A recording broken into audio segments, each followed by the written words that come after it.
Oh, don't you remember, a long time ago, two poor little babes, their names I don't know. They strayed far away on a bright summer's day.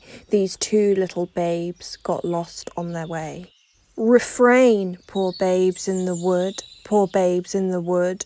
Oh, don't you remember those babes in the wood? Among the trees high, beneath the blue sky, they plucked the bright flowers and watched the birds fly.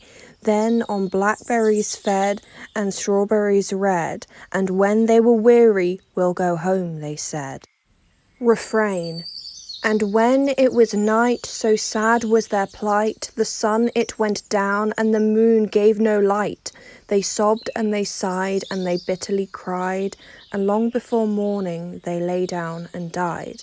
Refrain. And when they were dead, the robins so red brought strawberry leaves, and over them spread, and all the day long on branches did throng, they mournfully whistled, and this was their song. The Babes in the Wood is a traditional English children's tale describing inexperienced innocents entering a dangerous or hostile situation and has been used to refer to numerous criminal cases involving children. On the 17th of June 1970, Leonard Cook was walking his dog through the edge of Epping Forest. His dog went off into a copse, a small group of trees, refusing to leave. Leonard then went to the area to search for his dog, which is where he discovered a child's footprint inside a bird-watching hide, and then the bodies of two children side by side, the girl's arm across the boy, as if curled up together under a blanket of twigs and leaves. Susan Muriel Blatchford was born to laboratory assistant Lionel and his wife Muriel on the 7th of July 1958 in Edmonton, London Borough of Enfield, Greater London. She was known to love horses, horse riding, and football. Gary John Hanlon was born to Frank Hanlon, a painter and decorator, and his wife Beryl in 1957 in Ealing, London Borough of Ealing, Greater London. Alike his school friend Susan, he adored football. March 31st, 1970 at 4:30 p.m, an 11-year-old Susan went from her home on Riley Road, Enfield, North London, to her friend Gary, who lived near Maryland Avenue. His mother Beryl allowed Gary to go out to play as long as he was back in time for dinner around 5:30 p.m. The pair left hand in hand, Gary taking his football with him. The last confirmed sighting of the children was around an hour later at 5:30 p.m. They had been spotted walking in a nearby field. When both children failed to return home, their parents reported to Ponders End Police Station at around 8 p.m. The next day, the Metropolitan Police launched a manhunt comprised of 600 officers at its peak, headed by Chief Superintendent Leonard Reed. Concerns for the children's well-being grew as temperatures fell below freezing point and it even snowed in the morning of April 1st. After speaking with families, the children were quickly dismissed as runaways who would run away together as they'd only recently met at Albany School and had only taken Gary's football with them. Missing persons posters were quickly distributed with descriptions of Susan and Gary and what they were wearing when they were last seen. 4,350 homes were subject to police house-to-house inquiries, and over 15,000 people, including several known undesirables, were interviewed in regards to the children's disappearance. Over 200 potential sightings were looked into, but none of these led anywhere. Furthermore, underwater search and recovery units were deployed to rivers, canals, reservoirs, and flooded gravel pits, as well as search and rescue dogs searching over 5,000 acres of fields and woodland. A £1,000 reward was offered up for the children's safe return by the Daily Mail. Despite the intensive efforts, no clues as to the location or fate of Susan or Gary were found, until 11 weeks later when Leonard Cook happened upon their bodies during a dog walk. Their clothes, including underwear, had been removed and Susan's trousers had been torn along the inner seams, suggesting they'd been ripped off from the waist down. Due to decomposition, they could only be identified by dental records. Press speculated that Susan and Gary had died due to exposure. However, the crime scene evidence suggested their clothes had at one point been removed and later they'd been redressed. Coroner Charles Clark was unable to determine a cause of death, suggesting wild animals had removed the missing clothing, which included Susan's underwear, tights, and bra, while attacking the bodies. A lack of further evidence due to environmental damage at the scene meant the case gradually became a cold one. That is until 28 years later, when an already convicted undesirable made a confession out of the blue. First, we need to discuss Ronald Jepson. Born August 1938, Ronald was 31 years old at the time of Susan and Gary's disappearance and had already had a lengthy criminal past. At 15, he was convicted of indecent exposure. By 20, he was an alcoholic and amphetamine addict. Unable to find long-term employment, he enlisted in the British Army in 1960 but was discharged for being absent without leave. Afterward, he amassed quite a record from petty theft to R. In December 1968, he was convicted of the essay of a 6-year-old girl, being released on the 2nd of March 1970. 11 days after the deaths of Susan and Gary, Ronald was yet again arrested in Nottingham for essaying an 11-year-old boy, to which he was sentenced to 5 years, but he was released in 1973. Upon leaving prison, he moved into the home of an old school friend, Robert Papa, with his wife Maureen and their 6 children. He took an interest in the children, particularly 8-year-old Rosemary Ann. Maureen was extremely uncomfortable with his demeanour around the children and made Robert tell Ronald to leave the home in spring of 1974. Ronald was extremely angry about this, yelling as he left, "I'll do something you'll regret. I'll get even." In June 1974, Ronald takes Rosemary Ann from her school to a field, essays and R's her, strangles her, and hides her body in the corner of the field. He's arrested the next day and confesses to everything. He's sentenced to life imprisonment with a recommendation of a minimum of 20 years. In May 1996, he contacts Scotland Yard to inform them that he has information regarding Susan and Gary's case, claiming to have witnessed what happened to them, but he wasn't responsible for their deaths, instead blaming it on Robert and Maureen Papa, the parents of Rosemary Ann, whose life he was serving time for. Robert claimed that the pair had lured both the children into his car, R'd them in a cellar for several days, and then discarded their bodies in Epping Forest. This was investigated and quickly dismissed. 2 years later, after his initial contact with the authorities on the 24th of August 1998, he contacted Edmonton Police Station from the prison he was held in. This time he wanted to express a formal confession of being the perpetrator of Susan and Gary's deaths.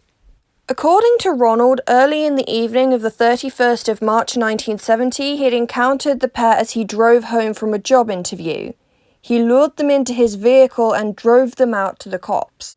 While inside the cops, Ronald claimed his aggressive nature emerged, attempting to S.A. Susan. The children resisted, and that's when he began strangling Susan while Gary stood there in disbelief, not knowing what to do, remarking that he wanted to go home, to which Ronald shouted back, "You're not going anywhere." Gary attempted to fight Ronald off, who struck him in the face and then R'd him as he strangled him. He remained in the cops with their bodies until the early hours of the morning before returning home. Before he left, he redressed them and left them laying side by side. He then later returned again to take Susan's underwear as a keepsake. In March 28, 2000, Ronald appeared at Brent Magistrates Court to be charged with the cases of Susan and Gary. He entered with a formal plea of guilty and was sentenced to 2 further terms of imprisonment on top of the one he already had for the case of Rosemary Ann Papa. Ronald Jepson died of kidney failure at the University Hospital of North Durham on the 17th of April 2015 at the age of 76. Susan Muriel Blatchford, 7th of July 1958 to the 31st of March 1970, aged 11. She's buried at St. James's Churchyard in Enfield. Gary John Hanlon, 1957 to the 31st of March 1970, aged 12. His family decided to have him cremated. Rosemary Ann Papper, 2nd of August 1965 to the 10th of June 1974, aged 8. She is buried at St. Luke's Churchyard in Hatfield. Case number 2. Nicola Elizabeth Christine Fellows was born on the 22nd of February 1977 to Susan and Barry Fellows. Her best friend Karen Jane Michelle Hadaway was born on the 21st of December 1976 to Michelle and Lee Hadaway. The girls lived 3 doors down from each other on a Moulscombe estate in North Brighton. On the 9th of October 1986, around 3:30 p.m, they both returned home from their respective schools before going out to play. At 5 p.m, Susan, Nicola's mother, observed both girls playing with roller skating boots. They are then seen by a 14-year-old acquaintance near a parade of shops on the Lewes Road area. The teen tells the girls to head home as their parents will start to worry, but Nicola reportedly suggested to Karen they should go to the park, referencing Wild Park, where they were not allowed to go. 6:30 p.m. they are seen near a police box on Lewes Road. When the girls failed to return home by bedtime, Karen's mother Michelle rang the police. A search party of 200 made up of police officers and neighbours began scouring the area. One member of note was 23-year-old Russell Bishop, who claimed his terrier was a trained tracking dog insured for £17,000. The following afternoon, on October 10th, the bodies of Nicola and Karen were found by searchers Kevin Rowland and Matthew Marchant, hidden in a makeshift den in Wild Park. They had both been essayed and strangled. Meanwhile, Russell's close involvement with the search quickly aroused police suspicion. He had been nearby with a constable when the bodies had been found and began to run to the scene when it was announced they'd been discovered. Inconsistencies in his story began to crop up when it was revealed Russell had actually been to Nicola's house the day the girls went missing. Russell had gone to speak to a lodger who lived there, but Nicola told him to go away and called his girlfriend, who was a teenager by the way, a slag. He had also been sighted at the same police box around the same time Nicola and Karen had been around, wearing a blue top. Russell told police he had actually gone to the Moulscombe estate with the intention of stealing a car, but also told them he'd gone to buy a newspaper but realised he had no money. Due to the inconsistencies, he was arrested. Russell was placed on trial in 1987 at Lewes Crown Court. He tailored his story to fit the evidence. For example, he claimed that upon the girls' discovery, he had rushed to check their pulses, which served to explain why there may be any trace evidence on the bodies. But the officer that was with him at the time said he never even got close to the scene. Unfortunately, blunders in forensic evidence absolutely botched the prosecution's case. The pathologist and forensics team failed to record the temperature of the bodies, so time of death couldn't be accurately determined. Russell's alibis therefore could not be challenged based on this. The measurements of the hand marks around the girls' necks were not taken, nor were fingerprints. Blood on Karen's underwear was not analysed.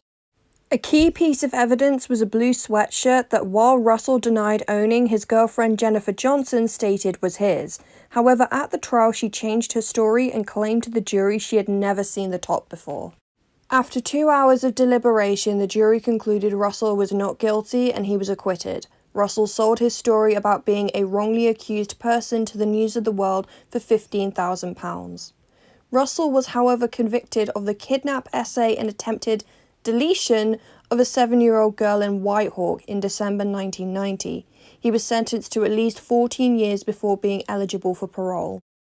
Nicola and Karen's case was still unsolved, but not for a lack of suspects. Jennifer assaulted police during his 1990 arrest and told them that the true perpetrator was one of the girls' fathers. Nicola's father, Barry, was later arrested in 2009 on conspiracy to R his daughter, and a man named Douglas Judd was also arrested on suspicion of R.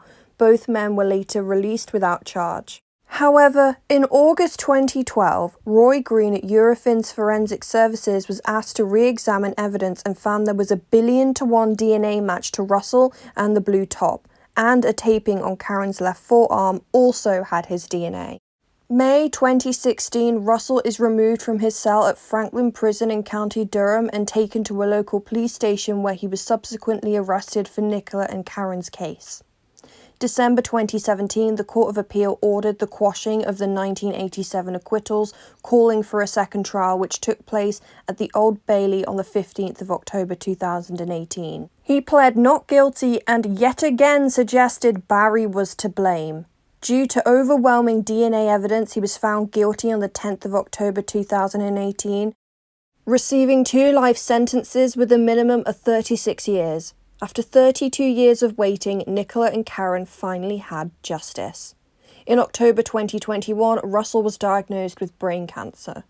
Jennifer, Russell's ex-girlfriend at the time of the case, was found to be guilty of perjury and perverting the course of justice in May 2021 and sentenced to 6 years in prison. Nicola Elizabeth Christine Fellows, born 22nd of February 1977 to the 9th of October 1986, aged 9. She is buried at the Brighton and Preston Cemetery. Karen Jane Michelle Hadaway, born 21st of December 1976 to the 9th of October 1986. She is buried in the same cemetery as her best friend. I wish I could tell you more about Nicola and Karen in life with their hobbies and interests and personalities, but I can't find much on that online, but they were known to be beautiful and friendly young girls.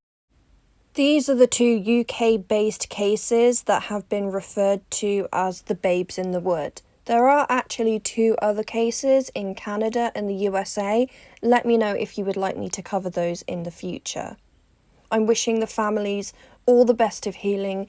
It took so long for both cases, one 28 years and one 32 years, to be solved.